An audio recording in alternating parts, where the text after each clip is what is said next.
Saya akan angkat sebuah kisah teman-teman sekalian. Kisah seorang ulama tabi'in bernama Rabi' ibn Haytham rahimahullah. Rabi' ibn Haytham ini ulama yang sangat terkenal dengan kesolehannya, luar biasa kesolehannya orang ini. Jadi dia di akhir hidupnya, Rabi' ibn Haytham ini muridnya Abdullah bin Umar, muridnya Abu Musa al-Asy'ari, sahabat-sahabat yang mulia. Ini murid langsungnya, ulama tabi'in yang terkenal, Rabi' ibn Haytham. Rabi' ibn Haytham ini di akhir hidupnya sempat stroke setengah badan. Datanglah dua orang muridnya bertamu ke rumahnya, dan ini termasuk adab yang baik. Kalau teman-teman mendapatkan seorang alim ulama dan memang dia bersedia bisa didatangin, kunjungin, minta nasihat, atau ketemu minta nasihat, atau ada di pengajiannya lah. Mereka datang mengatakan, begitu masuk, kebetulan stroke setengah badan, bagian kiri tubuhnya stroke ini. Ada 4 kejadian di rumahnya pada saat itu. Yang pertama, pada saat muridnya masuk, muridnya berkata, wahai imam ini kiai, ustadz, wahai imam, apa rahasianya, kenapa anda ini bisa mengontrol lisan anda? Tidak seperti ulama-ulama yang lain, masih kadang-kadang ngobrol-ngobrol kosong. Anda ini betul-betul, Rabi' ibn Haytham terkenal kalau ngomong, nasihat, tanya kabar orang, gitu kan, Quran atau zikir, nggak ada yang lain. Ini itu saja 4 tuh dari lisannya, nggak ada yang lain, luar biasa. Kalau bukan nasihat orang, tanya kabarnya orang lain, gitu kan, apa kebutuhan mereka, kemudian berzikir atau baca Quran. Ini masuk dalamnya, zikir adalah doa. Maka dikatakan apa sih, murid-muridnya bilang, apa rahasianya anda melakukan seperti ini? Dan ini saya sempat angkat di khutbah Jumat kita kemarin, potongan kisah ini. Maka Rabi' ibn Haytham mengatakan, wahai murid-muridku, apakah kalian sampai sekarang masih ragu ada Tuhan namanya Allah, dan kalian masih ragu di pundak kanan dan kiri kalian Allah telah letakkan malaikat yang akan mencatat amal baik dan amal buruk kalian, dan pasti demi Allah akan dibacakan dan dihisapkan untuk kalian di sana di akhirat nanti? Artinya saya bisa mengontrol lisan saya karena saya tahu Tuhan saya selalu melihat, dan ada malaikat yang mengawasi, tidak pernah tidur nih, 24 jam terus mengawasi, baik dicatat buruk dicatat. Lalu kemudian muridnya mengatakan, baiklah kalau gitu, dapat ilmu. Kejadian pada saat itu teman-teman sekalian yang lain adalah, yang kedua, baru mau ngobrol sama murid-muridnya, tiba-tiba anaknya Rabi' ibn Haytham keluar dari dapur, masuk ke ruang tamu pamit. Anak laki-lakinya lalu berkata, wahai ayahku, semoga Allah senantiasa menjaga anda. Ibu saya membuatkan untuk anda makanan namanya halwa pada zaman itu. Halwa ini Bapak Ibu sekalian makanan yang mahal. Bahannya susah, bahannya mahal, buatnya susah, lama diadon berjam-jam baru jadi. Dan ini dimakan oleh pejabat-pejabat gitu. Rabi' ibn Haytham rahimahullah ini punya ciri khas, mereka tidak pernah rewel. Di rumahnya dihidangkan makan apa sama istrinya, dimakan sama dia, baik sekali orangnya. Udahlah, dunia dilaluin sama dia begitu saja. Maka anaknya datang dan mengatakan, wahai ayahku, ibuku membuatkan untuk anda halwa, makanan yang mahal bahannya dan juga susah buatnya. Tapi anaknya bilang, ibu saya buat halwa buat anda. Ibu saya berharap anda memakannya, gitu. Lalu kata Rabi' ibn Haytham, baiklah, keluarkan aja. Dikeluarkanlah makanan tersebut. Lalu halwa ini dipotong-potong, karena kue yang bagus dan cukup besar, di nampan besar dipotong-potong. Baru saja Rabi' ibn Haytham mau memegang dengan tangan kanannya, karena sebelah kirinya sakit, diambil sebelah kanan. Kemudian dia kasih isyarat murid-muridnya untuk ambil juga. Baru mereka mau pegang, tiba-tiba pintu rumahnya ada yang ketuk. Diketuk. Dia kasih isyarat anaknya, suruh buka pintu itu. Dibuka pintu itu. Anaknya pergi sana. Waktu dibuka teman-teman sekalian, ini ternyata yang ketuk pintu bukan orang biasa, orang yang luar biasa, orang gila, gitu kan. Jadi bukan orang yang peminta-minta biasa, orang yang luar biasa, orang yang selalu anggap ini udah deh, nggak usah dilayanin, nggak usah diajak ngomong, nggak usah diperhatikan, gitu kan. Orang gila ini ketuk pintu dengan pakaiannya yang lusuh, tidak pakai alas kaki, rambutnya berantakan, kasih isyarat minta makan. Rabi' ibn Haytham rahimahullah tunjuk anaknya, suruh datang, angkat nih halwa, kasih orang gila itu. Halwa nih makanan yang mewah, kasih orang gila itu. Dibawa sama anaknya. Anaknya ini Rabi' ibn Haytham waktu bawa piring itu, niatnya ingin memberikan ke orang gila 1 potong, gitu kan. Begitu tiba depan pintu, orang gila lihat makanan enak, walaupun gila tahu juga nih makanan enak, gitu kan. Diambil sama dia piringnya. Diambil, dimakan semua. Dalam kisahnya dikatakan sampai air liurnya jatuh di situ, dihabisin sama dia. Sudah habis teman-teman sekalian, apa yang terjadi? Orang gila nggak ngerti, dia nggak terima kasih, nggak apa, piringnya dilempar pergi. Anaknya Rabi' ibn Haytham ini tahu nilainya makanan yang ibunya buat tadi. Diambil piring itu, ditutup pintunya, lalu dia kembali lagi. Kemudian dia bilang sama ayahnya, wahai ayahku, semoga Allah senantiasa menjaga Anda. Sebelum saya lanjutkan kisah teman-teman sekalian, saya sarankan juga bahwa teman-teman di sini yang sudah punya anak, biasakan selalu menggunakan doa antara suami istri dengan anak, itu penting sekali.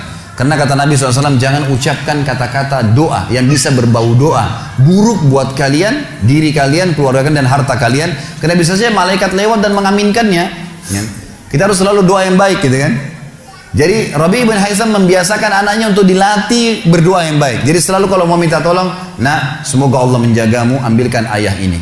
Nak semoga begini, semoga Allah menjagamu, semoga Allah berikan kau rezeki, ambilkan ayah seperti ini. Jadi selalu diikuti dengan doa. Anaknya pun terbiasa mendoakan ayahnya. Dalam kondisi anaknya jengkel karena perilaku si orang gila tadi, dia kembali, dia masih sempat mengatakan, ayah semoga Allah menjaga Anda. Tadi itu ayah yang minta-minta orang gila. Dia tidak mengerti nilainya makanan yang kita kasih. Kalau tadi Anda suruh saya ke dapur ngambil apa saja, roti lah, apalah, dia makan juga. Kenapa harus halwa yang ibu saya setengah mati buat, biayanya mahal, buatnya lama, gitu kan? Jadi anaknya butuh jawaban nih. Perhatikan apa jawabannya orang beriman kepada Allah dan tahu benar kata kunci bertambahnya rezeki justru dengan sedekah itu. Kata dia apa? Ya waladi illam yadri fallahu yadri. Baru dia baca ayat lan tanalul birra hatta tunfiqu mimma tuhibbun. Wahai anakku, kalau orang gila itu tidak tahu nilainya makanan yang kita kasih, nggak penting buat saya. Karena Allah tahu nilainya. Bukan dianya, tapi Allah tahu nilainya. Dan ingatlah firman Allah, kalian tidak akan mendapatkan, gitu kan? Kalian tidak akan mendapatkan balasan sempurna daripada sedekah kalian sampai kalian menginfakkan apa yang paling kalian cintai. Saya suka halwa itu, tapi disuruh kasih. Teman-teman sekalian, pelajaran luar biasa dari kisah ini. Pernah nggak kita berpikir berikan makan orang gila? Kadang-kadang subhanallah kita lihat orang gila ambil di sampah, kita biarin, nggak mau dilihat. Kalau kita nggak kasih makanan dia, siapa yang akan kasih makan? Dan Allah tetap menilai kita dan sesuai dengan niatnya. Innamal a'malu binniyat. Termasuk saya pernah jelaskan ke jamaah saya di pengajian, kalau ada orang datang ke masjid kita ini sekarang bawa proposal, teman-teman sekalian, nih proposal, saya mau bangun masjid, butuh bantuan 1 miliar, kita nyumbang semua, terkumpul 1 miliar. Sebulan kemudian kita tahu orang itu dusta, rugi kah kita? Tidak rugi sama sekali. Kita akan dapatkan pahala bangun masjid walaupun masjidnya belum dibangun. Karena innamal a'malu binniyat, gitu kan? Allah akan kasih begitu. Siapa yang niat mengerjakan satu perbuatan, niat dalam hatinya, belum dikerjakan dapat 1 pahala, dikerjakan diberikan pahala 10 kali lipat sampai 700 kali lipat, kata Nabi SAW. Jadi jelas sekali, gitu kan? Bagaimana Rabi' bin Haytham mengajarkan kepada kita bersedekah, teman-teman, sampai pada orang gila pun dikasih. Karena Allah akan menilai kebaikan itu. Bagaimana bisa kita tidak lakukan? Maka selesai kisah yang kedua. Kisah yang ketiga adalah muridnya mengatakan, wahai imam, apa nasihat Anda? Apa nasihat Anda untuk kami dalam masalah ibadah? Tentu yang jadi saksi bahasan tadi orang gila dikasih makan itu ya. Maka dia mengatakan waktu ditanya oleh muridnya apa nasihatnya dalam ibadah? Ibadah kami apa nasihatnya? Sholat, puasa, apa nasihat Anda? Maka beliau mengatakan alaikum bil asrar. Rahasiakan amal soleh kalian. Jangan ceritakan sama siapapun. Kerjakan tapi jangan ceritakan. Udah. Allah sudah utuskan ada malaikat yang catat semua kebaikan, tidak dibayar, tidak pernah tidur, lengkap semua data-datanya hari kiamat. Semua dicatat. Rahasiakan amal soleh kalian, jangan ceritakan sama siapapun, jangan buka sama siapapun. Baik.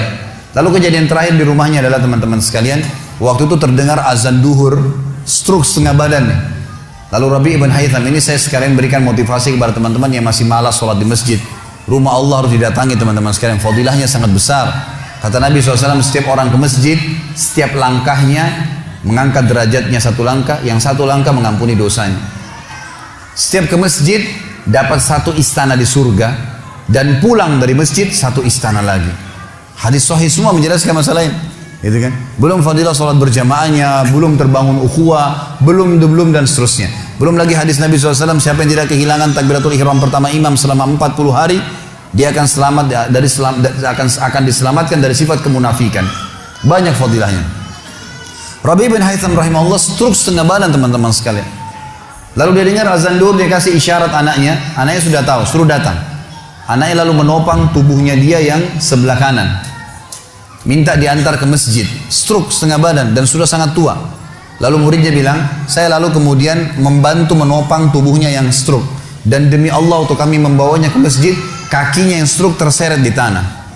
Lalu saya bisikin di tengah jalan, imam, hai kiai, hai guru, anda kan punya rukhsah, punya keringanan, sholat aja di rumah, stroke, tua, susah gitu kan. Lebih baik sholat di rumah. Apa kata dia? Orang beriman tidak mengenal stroke kah, sakit keras kah, ibadah kepada Allah nggak terganggu nih. Kata dia, wahai muridku, aku mendengarkan dengan kupingku ini azan, hayya 'alas shalah, hayya 'alal falah, ayo salat, ayo mendapatkan kemenangan dari Allah, hanya melalui lisan muadzin saja. Karena semua muadzin sama mengucapkan, mau orang Afrika, mau orang Arab, mau orang Melayu, azannya sama, hayya 'alas shalah, hayya 'alal falah.